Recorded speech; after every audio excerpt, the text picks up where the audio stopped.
Hey guys, Quiv the Lazy Geek here, and today's going to be a very short video because I just found out something that is at the same time it's a big relief and it's a very good thing, and at the same time and it also annoys me. Okay, so a lot of you may know that a few months ago, I think actually in April last year, something like that, I received a new mount, which was a super small mount that could, without counterweights, carry a huge payload like a C9.25 without any counterweight, something completely crazy, and it was supposed to be great for astrophotography. That mount was the Crux 140 Traveler from Hobym, and I was super excited when I got it, and then I noticed that it didn't track very well. It had jumps in declination, sometimes it had jumps in RA. It was a mystery to me. I really wanted to love it. I really wanted to keep it, but I ended up returning it, and actually have two videos about that. I have one with my initial review, I'll put it up there, of that mount, and I have a second video about why I chose to return that poor mount, which I'll also be linking to up there. So with that, if you've seen those videos, or you've seen that originally the reactions from the manufacturer of the mount were that, you know, the mount was working fine and I was getting decent accuracy, and that it was not a problem, and I was able to actually return it to check whether it was broken or not to the Japanese reseller. The Japanese reseller did a few tests, told me that things got better if I unbalanced the mount in declination and in right ascension, which I did, and didn't seem to improve. I spent hours and hours on it. I recorded movies of the issue, and the reseller in Japan ended taking it back. But at that time I had no idea what was wrong with the mount, and I assumed to some extent, and it seems wrongly so, that it was due to the technology behind the mount, which does not use standard worm gear kind of mechanism, but uses what's the name? Harmonic drives, or strain wave gears, to move the mount around and move the telescope around.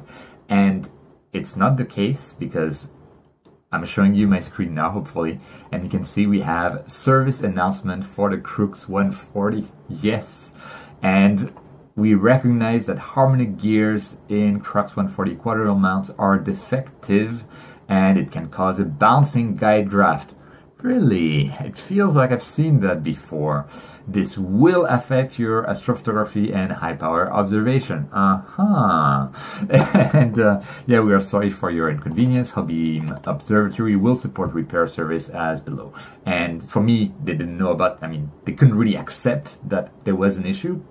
A lot of the answer was that they used the best quality parts possible, which I am sure is true. It's just I still had an issue, and they did take care of me, because in the end they actually took back the mount and I got my money back, right? So there's no complaints from me there, besides like the time wasted in testing it, or I would even say beta testing it, because the symptom was the guide graphs would show sudden peaks, which was the case, and the object could move and return suddenly in a high-power observation, which was the case. And this apparently affects the Crux 140 built in 2020. And it happened to 30% of Crux 140 equatorial mounts. 30%! Wow, that's 1/3! Gee, wow! So if you have a Crux Hobym mount and you've been wondering about the guiding and the accuracy, and maybe you've tracked, you've used it with only a refractor with short focal length, you may want to double check whether it has the issue, and talk to Hobym.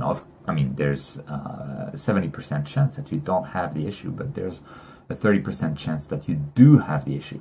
I'm very curious about exactly where, how they know that 30% of the mounts were affected. Was it because they got word from the manufacturer of the harmonic drive about defect in certain lots? because we can see the cause is defective harmonic gears, whatever the heck that means. But you know, I feel completely vindicated, and I feel kind of pissed. Yeah, kind of pissed that, you know, my problem was kind of ignored at the time, and yeah, but still vindicated.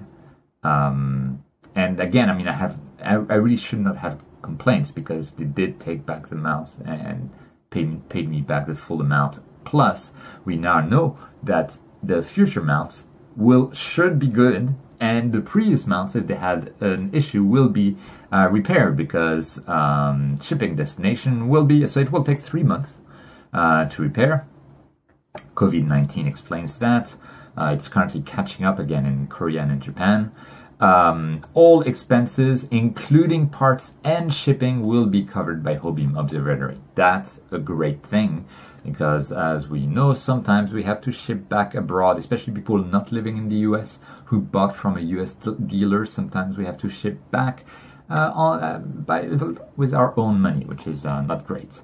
And you know, so you would need to send it to your dealer, to the appointed address after contacting your dealer, send your mount in bag with a stable packing. No need to send the controller and the cables, and it will ship through the dealer. And you have up until the 31st of January 2022, so you have just 1 year to accomplish that, so make sure you do. So yeah, vindication.